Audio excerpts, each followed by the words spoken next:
So another interesting thing I found about my visit at the temple was their concept of death.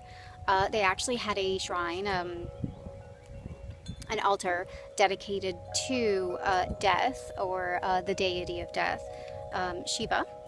And Mr. Smart explained to me that their goal is to become one with God. And there's no like fear of death. There's a comprehension, there's an understanding that it's going to come and that it's actually part of their cycle. They are supposed to be born, refine themselves, grow and learn, and be bigger and better. In a sense, enlightenment. They are supposed to enlighten themselves when they are here on earth and prepare themselves for death. And if their soul is not at that point in time yet in existence where it can actually become one with God, which is their ultimate goal and destiny, they will be reborn.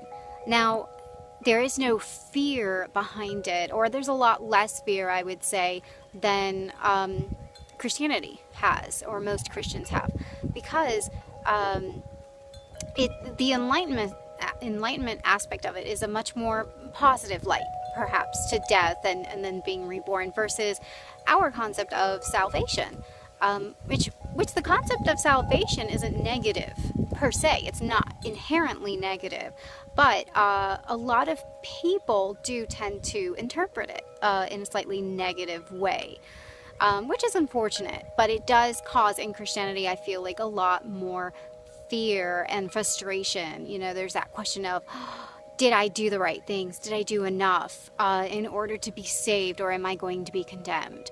Right? And Hindus don't have that fear. They say, well, I've done what I've done. I am more enlightened than I was when I got here, and I'm going to be reborn so I can go even further in my journey, and eventually at some point I will be reunited with God.